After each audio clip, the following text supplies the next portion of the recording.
jamais lassé de tous ces campeurs, de tous ces noobs sur ce jeu. En général, ne vous êtes jamais lassé des maps qui étaient toujours les mêmes. Votre délivrance est enfin arrivée. Salut tout le monde, c'est JamesPoint, j'espère que vous allez bien. Et aujourd'hui, on se retrouve sur mon coup de cœur multijoueur. Il s'agit de World of Tanks. Ce jeu, comme son nom l'indique en anglais, c'est un jeu de char. Et d'ailleurs, je vais bientôt me faire fumer mon char. Voilà, bon, c'est pas grave. Revenons à mon garage, là où je stocke en fait tous les chars qui m'appartiennent. Donc là, on voit les chars du début, le MS1, le T1 Kunigan et un troisième char allemand, mais je l'ai vendu, donc je peux pas vous le montrer. Voilà.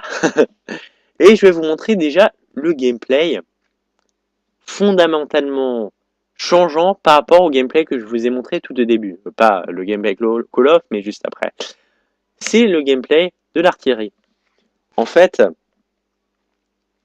ce jeu est extrêmement changeant. Si on n'a plus envie de jouer au mode char classique, on peut aller dans l'artillerie et vice versa. Ce qui est quand même vraiment sympa.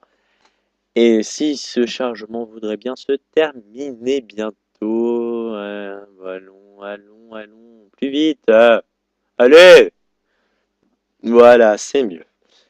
Et donc, comme vous le voyez ici, la vue que vous avez, c'est pas un zoom normal, mais c'est une vue aérienne. Bon là,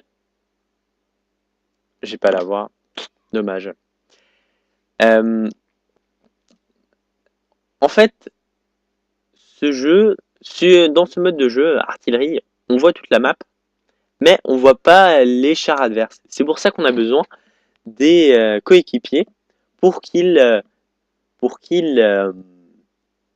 repèrent les chars ennemis, ce qui permet après de les fumer.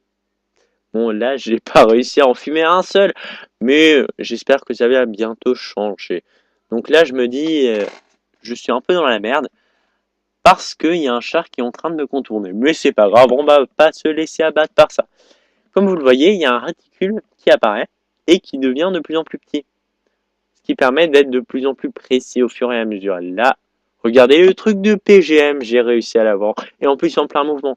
Puisque vraiment la difficulté dans ce mode de jeu, c'est de réussir à fumer des chars en mouvement. D'ailleurs, si je ne vous l'ai pas dit, ce jeu est un free-to-play, donc il est gratuit. Et il marche sur le fait que des joueurs n'ont pas la patience d'attendre d'avoir de l'argent virtuel en gagnant des batailles, mais en donnant de l'argent réel. C'est comme ça que ça marche. Donc vous n'êtes pas obligé de donner du vrai argent, comme moi par exemple. Là, je vais encore l'avoir, mais voilà, il va me fumer. Voilà, ça c'est aussi un peu le point faible de l'artillerie montée, c'est tout simplement que le blindage est totalement ridicule. Bon, là, comme Call of, ça marche aussi un peu comme Call of, donc le but du jeu, c'est de détruire tous les chars ennemis, ou bien de prendre le drapeau adverse. Donc, Team Deathmatch et capture du drapeau. Voilà, tout simplement. Revenons-en à nos moutons.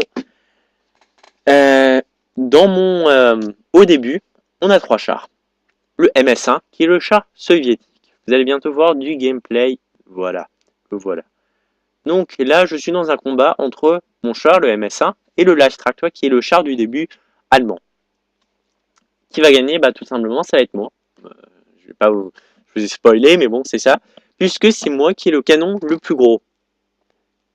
Dans les 3 premiers chars, faut vraiment bien faire son choix. Certes, on a les 3 chars gratuitement, mais après, on va avancer, il faut choisir bien un pays. Le MS1, comme vous le voyez, il est pas rapide du tout, son moteur est totalement ridicule, mais il a un bon canon.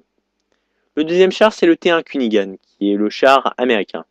Celui-là, c'est, je trouve,